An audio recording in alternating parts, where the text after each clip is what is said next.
तो दोस्तों आज हम पहुंचे हुए हैं पीलीत जंगल पे और हम लोग यहाँ पे आए हैं हाथी देखने के लिए। चांडिल रेंज का पीलीत जंगल है और आज हमारे साथ में है बी कीपिंग एक्सपर्ट जो मधुमक्खी पालन के एक्सपर्ट हैं हमारे सूरज भैया, और ये आए हैं रांची से और आज ये हमारे क्षेत्र को देखने के लिए आए हैं। यहाँ पे जो हाथी का प्रॉब्लम है उस प्रॉब्लम को समझने के लिए आए हैं और अगर यहाँ पे बी कीपिंग किया जाता है तो किस तरह से वो हमारे क्षेत्र के लोगों को फायदा पहुंचा सकता है और ये जो हाथी का जो प्रकोप है उससे लोगों को राहत दिला सकता है। तो इन सभी चीजों पे चर्चा करने के लिए और इन्हें यहाँ पे देख के समझने के लिए आए हैं।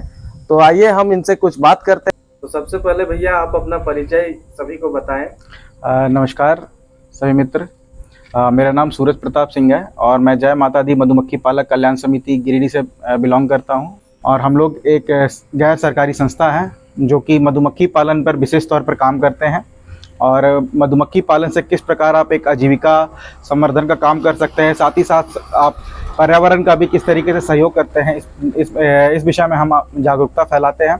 और मधुमक्खी पालन से आजीविका संवर्धन करके किस तरीके से किसान और जो ऐसे किसान जो भूमिहीन किसान हैं, जो जंगल आधारित व्यवस्था पे अपना जीवन आजीविका देखते हैं, उनके लिए आप किस तरीके से मधुमक्खी पालन करके और एक अच्छे आय का सृजन कर सकते हैं। साथ ही साथ हम लोग इस क्षेत्र में आए हैं जहाँ पर हाथी प्रभावित क्षेत्र है और हाथी प्रभावित क्षेत्र में मधुमक्खियों का भी एक विशेष योगदान होता है, क्योंकि हाथी और मधुमक्खी की जो दुश्मनी है वो नैसर्गिक होती है। और कहीं ना कहीं जहाँ पर हाथी और मानव का जो संघर्ष है ये काफ़ी हमारे इस क्षेत्र में सोनाहातू क्षेत्र में काफ़ी ज़्यादा है, जहाँ पर आए दिन हाथी और मानव से संबंधित संघर्ष की खबरें आती रहती हैं, जहाँ पर कई बार आकस्मिक दुर्घटनाएं भी होती रहती हैं।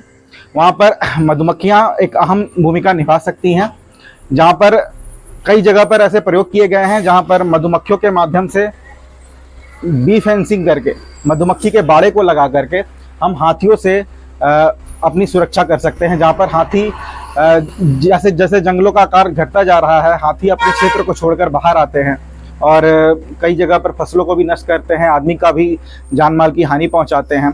वहाँ पर अगर हम अपनी फसलों के आसपास, अपने बाड़े के आसपास अगर मधुमक्खी पालन करें और मधुमक्खियों के बाड़े को लगावें तो हम कहीं ना कहीं मधुमक्खियों से अपनी आमदनी भी सुनिश्चित करेंगे और हाथियों से भी अपना बचाव कर सकेंगे।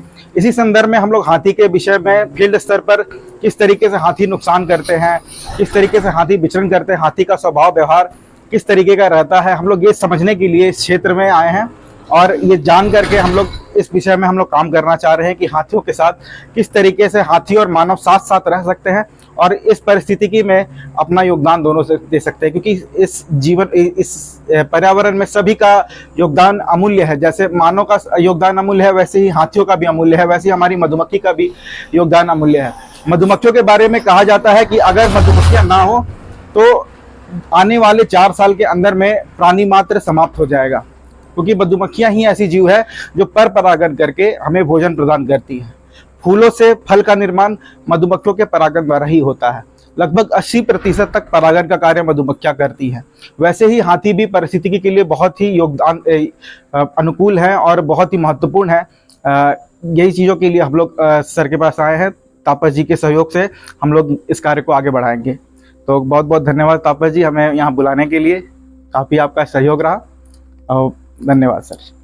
तो अभी आप लोगों ने सूरज जी को सुना और अभी हम यहाँ के जो जंगल हैं वो जंगल इनको दिखा रहे हैं, ताकि यहाँ का जो जंगल पे जो पेड़ पाए जाते हैं उन सभी प्रजातियों को ये अच्छे से करीब से देख पाएँ और उन्हीं के हिसाब से बी कीपिंग भी किया जाता है, क्योंकि बी के लिए जो भी पेड़ जरूरी होते हैं वो जंगल पे मौजूद होना या आसपास में मौजूद होना भी जरूरी होता है, तभी यहाँ पे बी सरवाइव कर पाएंगे।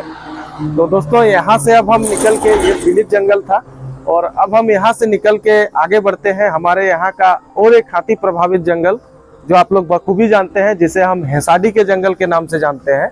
तो अभी हम उस जंगल पे जाएंगे और वहाँ पे भी जो पेड़ पाए जाते हैं, जो एरिया है, वो इनको दिखाने का प्रयास करेंगे। वीडियो पे बने रहिएगा, आगे बहुत सी बातें जो हमने की है वो भी आप लोगों को दिखाने का कोशिश करूँगा।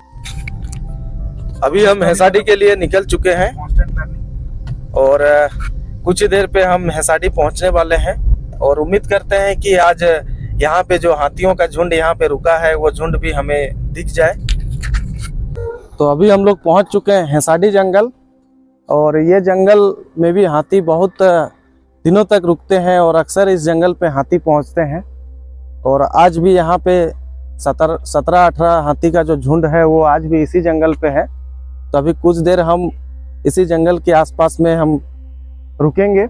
अगर हाथी का कोई मूवमेंट दिखता है तो आपको दिखाने का कोशिश करेंगे, साथ ही यहाँ का जो जंगल है वो भैया को भी दिखाएंगे ताकि यहाँ जो पेड़ मिलते हैं वो देख पाएँ। देखिए यहाँ से हाथी चढ़ते हैं और ये जो सड़क है वो सड़क को पार करने के बाद में यहाँ पे कैनल को पार कर जाते हैं।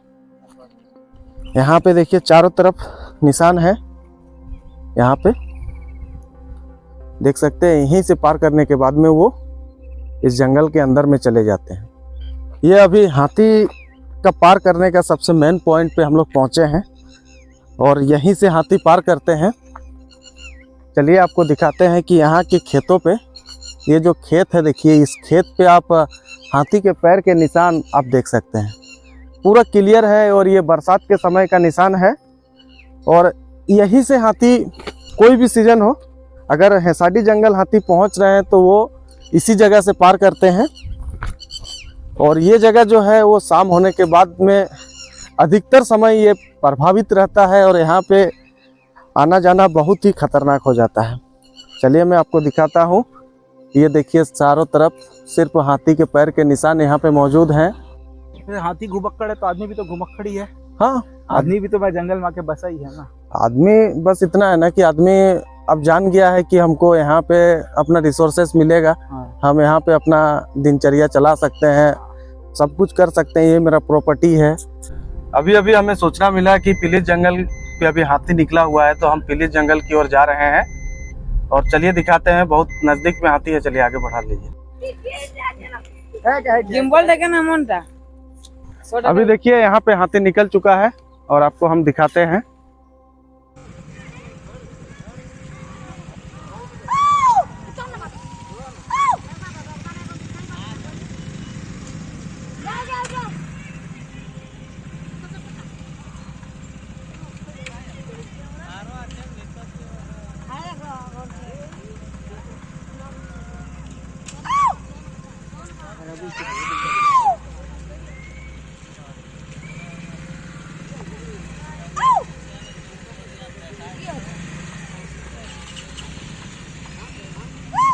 अभी धीरे धीरे देख सकते हैं जो हाथी है वो काफ़ी अंदर तक चला गया है और वो वहाँ पे रुका हुआ है। यहाँ सड़क पे भी काफ़ी भीड़ लग चुका है और ये वही प्रसिद्ध जंगल है जिसे हम पीलीज जंगल के नाम से जानते हैं। और ये चांडिल रेंज पे मौजूद है जो कि सरायकेला वन प्रमंडल के अंतर्गत आता है। और अक्सर इस जंगल पे हाथी मौजूद रहते हैं, इसीलिए यहाँ पे बहुत ही सावधानी से गुजरना पड़ता है। और आज भी एक नर हाथी है जो यहाँ पे निकला है। ये तकरीबन 20-25 साल का हाथी होगा। एज मिड एज हो गया। हाँ, मिड एज में यूथ हाथी। हाँ।